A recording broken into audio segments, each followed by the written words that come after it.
from Westminster Bridge, where we left, down to Tower Bridge, where we're going. It'll take you about an hour and a half to do the whole walk. But it is worth doing. I do recommend it whilst you're here in London. It's got a great atmosphere on the right-hand side of the river there. This next bridge is the Waterloo Road Bridge, and it's affectionately known on the Thames as the Ladies' Bridge. And that's because this bridge was reconstructed by an almost entirely female workforce in 1944 during the Second World War. Now it stretches a quarter of a mile across the river, but I've got a good fact for you about this bridge. It remains the only bridge in London to have been built on time and under budget. So what's the theme there? Well done, the ladies. Yeah.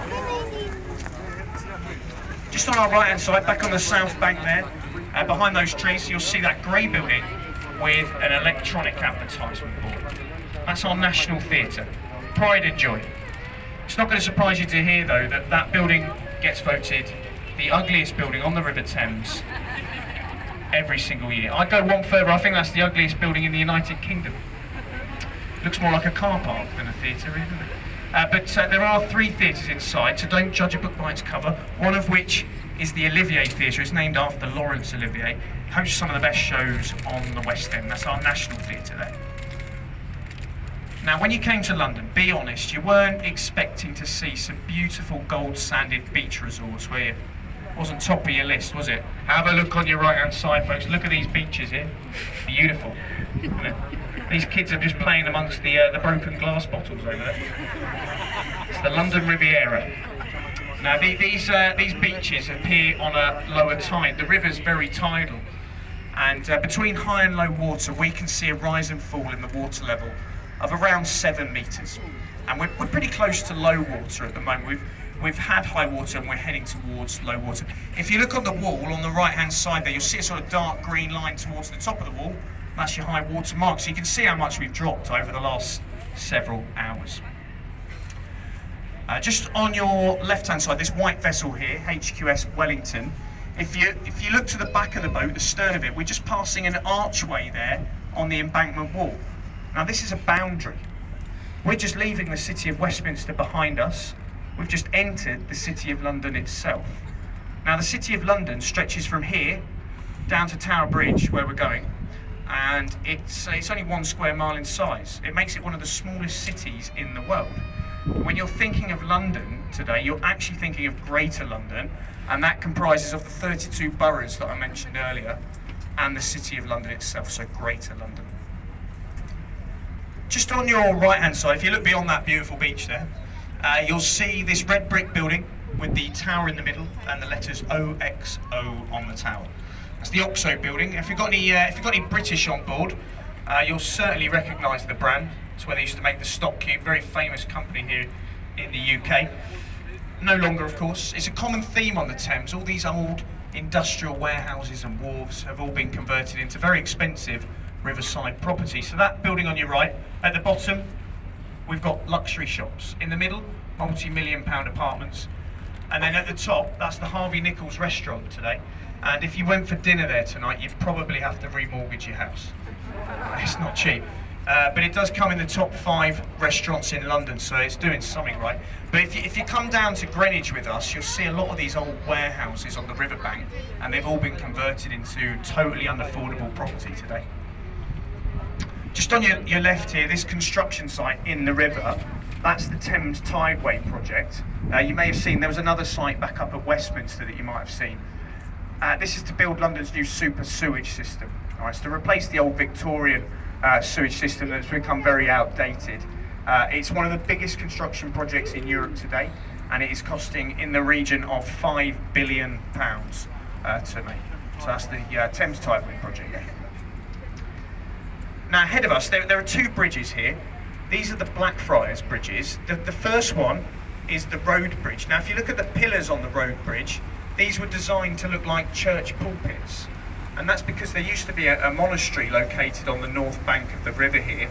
And that's why they also get the name Blackfriars as well.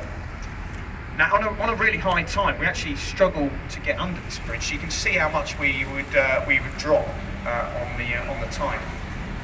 As we go underneath, you'll see red pillars. These red pillars either side of the boat here Now these red pillars are from the very first railway bridge to span the tidal Thames. It was designed by Isambard Kingdom Brunel. But the second bridge is today's railway bridge, and this is in fact a train station. So Blackfriars Station spans the width of the river. Some of you might have used it. They actually constructed this station above us to accommodate more people coming to London for the Olympics in 2012. The only problem is they completed construction in 2013, so they totally missed the Olympics. Never mind, eh? Back on our south bank on the right here, you'll see the old Bankside Power Station there with the chimney. Today that's home to the Tate Modern Museum for Modern Art. It's the world's largest modern art museum. And if you look on the sign, it does say it's free to enter. And if you've ever seen modern art, you'll know why. Yeah.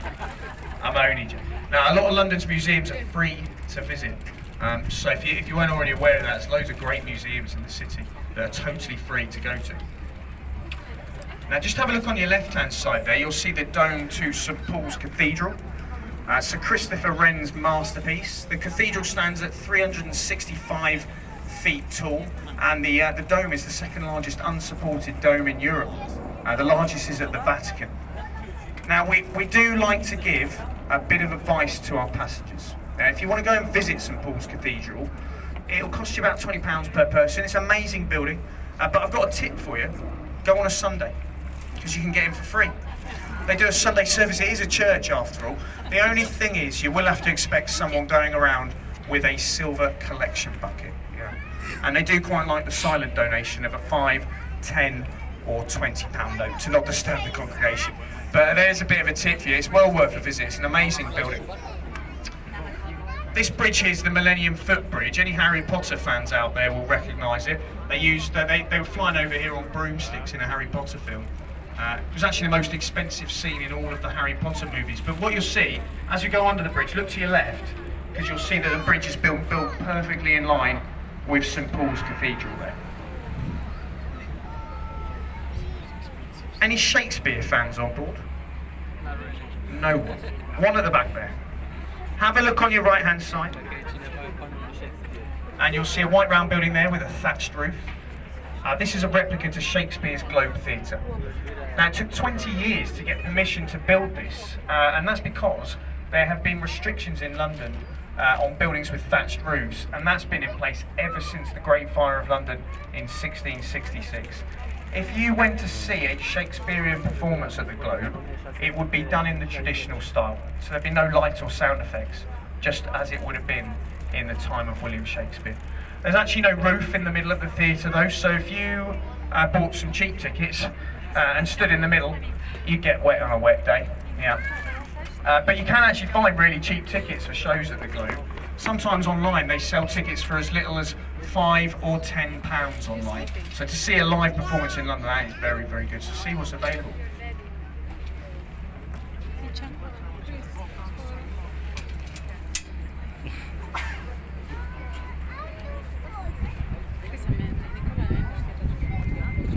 Quietest bridge in London, this one. It's because it's really hard to find. There's lots of one-way streets in the back streets of London that lead to it, so it's really confusing. So those of them walking across here that you can see, they're probably lost, so you might want to give them a wave. Didn't have a clue where he's going there, did he? Now, if you're looking for somewhere to go for a drink this evening or in the sunshine this afternoon, I've got a great place for you. Just on the right-hand side there, you'll see a pub coming into view. It's called The Anchor. It's got the red windows outside of it there, and there's already lots of people sat outside. It's one of the oldest pubs on the tidal Thames. There's been a tavern there for over 400 years. There's lots of history in that building. It's actually believed that Shakespeare and his actors used to change in that building before and after performances at the old Rose and Globe theatres. But that pub's actually where you'll find me and the captain at about 8 o'clock this evening. That is just for research purposes though, of course. For these guides, we do have to put our research in, because London's got a lot of history, yeah? So we do need to put the research in. Sometimes we do so much research at the Anchor, we actually forget the next day what we researched the night before. That's a bit of a problem. This is Cannon Street Railway Bridge we're going under here. It's not the prettiest of bridges on the Thames, but it does stop trains falling in the river, so it does its job. Now on your right hand side, just coming into view there, you'll see a dock, and in that dock there is a pirate ship on your right hand side. You can see the masts. This pirate ship is a replica to Sir Francis Drake's Golden Hind. Now Sir Francis Drake was a privateer in the time of Elizabeth I, and he was the first Englishman to circumnavigate the world. He did so in the Golden Hind. Now it is said when he returned back to London from that voyage around the world, he brought back so much stolen gold from the Spanish that it cleared this country's national debt for the first and last time. That replica there has actually sailed around the world twice, so one more time than the original there. And so you can actually visit it. It gives you a really good example of what conditions were like for seafarers in the 1500s.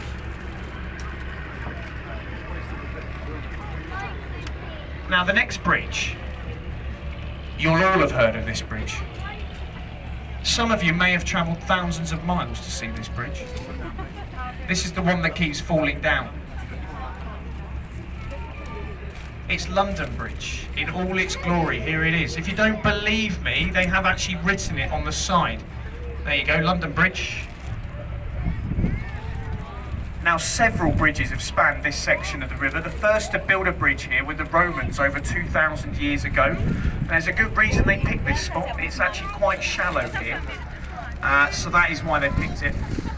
That bridge was actually torn down by the Vikings, and that's where we're thought to get the nursery rhyme from. But the previous bridge to this one was sinking in the mud. It was taken down brick by brick in the 1970s, and it was sold to an American billionaire. He shipped it over to the United States of America and reconstructed it across Lake Havasu in Arizona. So you can see the previous London Bridge in the United States of America. Now towering above you on your right hand side is Western Europe's tallest building, the Shard of Glass. It stands at just over 1,000 feet tall, 307 metres to be precise. And the architect for the Shard was an Italian man named Renzo Piano. When he finished the project, the owners were so happy with his work, they offered him £1 million as a bonus. He turned that down, and he took the penthouse apartment instead. 2 years later, he sold that apartment for £38 million. Well done, Renzo.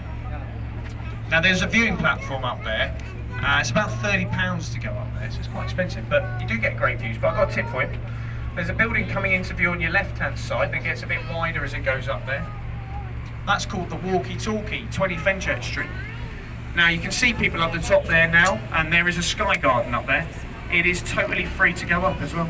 But it's popular, you do have to book online, but there's a bit of a tip for you. The sky garden at 20 Fenchurch Street.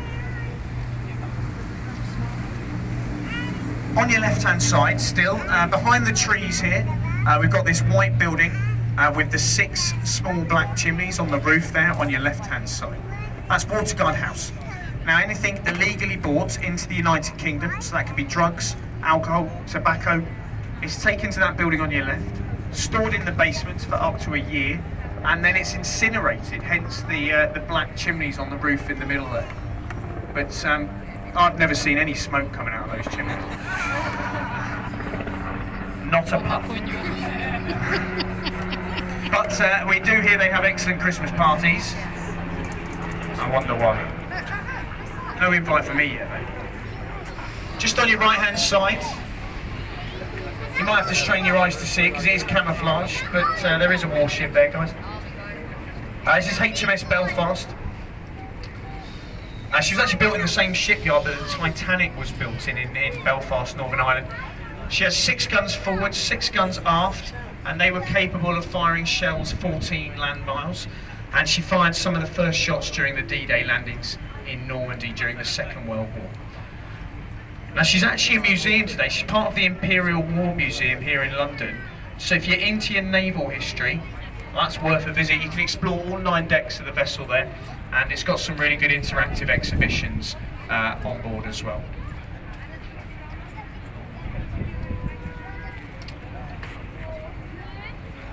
Now then, that is our stop on the left-hand side there, folks. But we're going to go a bit beyond. We're going to take you nice and close to Tower Bridge, which is ahead of us. So you get some good photo opportunities of Tower Bridge in a moment.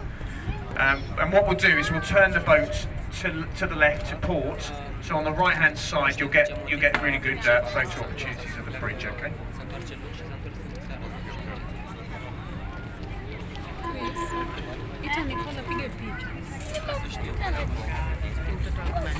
Now that sound signal that the captain just did, that is to indicate to other boat users that we're turning.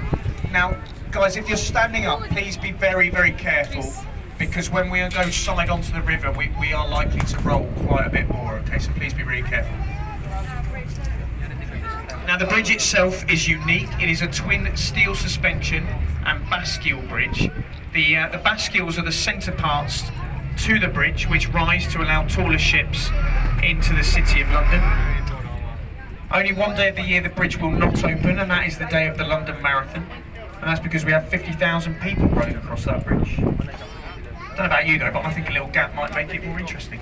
Now, the prime photo there, get that bus in that photo, that's perfect there.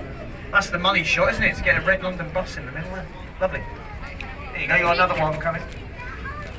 The towers on the bridge, built in 1894 in the Gothic style, to be in keeping with the Tower of London, which is on your right-hand side now, just coming into view. Now, if you took down all the stonework on that bridge, it would remain standing. It's just there for aesthetics. So as we continue to turn, on your right-hand side, the Tower of London. A lot of history in this building on your right. Now, the centre part there, with the 4 turrets, is the White Tower. It was built in the time of William the Conqueror in the 1070s. So there's nearly 1,000 years of history in this building on the right hand side.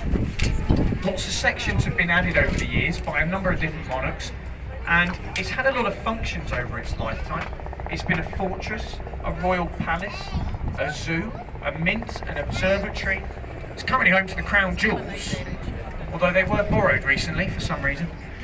Can't think what that was. Most famously though, this building on your right hand side has been a place of imprisonment, torture and execution. If you look at the wall there on the right hand side, you'll see the words "Entry to the Traitor's Gate." Now, it's been bricked up over the years to stop the River Thames flooding the moat around the fort, but this was dubbed London's first one-way street. If you've been found guilty of treason, sentenced to death, they'd have rowed you down the river from Westminster, the exact journey we have just done. The only difference being, of course, they wouldn't have had a guided commentary. They'd have taken you through that gate there on the right. You'd have spent your last night on earth in that tower. The next day they'd have taken you to Tower Hill, where they would have removed your head from your body, placed it in boiling tar, put it on a spike, and displayed your head on the old London Bridge. We don't do that anymore. We believe in rehabilitation. We give them 3 square meals and a PlayStation now. Justice. It's an amazing place, folks. It is well worth a visit. I do recommend going and have a look at the Tower of London. Now, this is our stop just ahead of us. We're going to be making our way into Tower Pier. Bit of a safety announcement, folks. Please do stay in your seats for us as we head into the pier. Sometimes there's a bit of a bump when we touch the pier. We don't want people heading for the stairs and the exits. Okay, we've got a lot of people on the top deck here.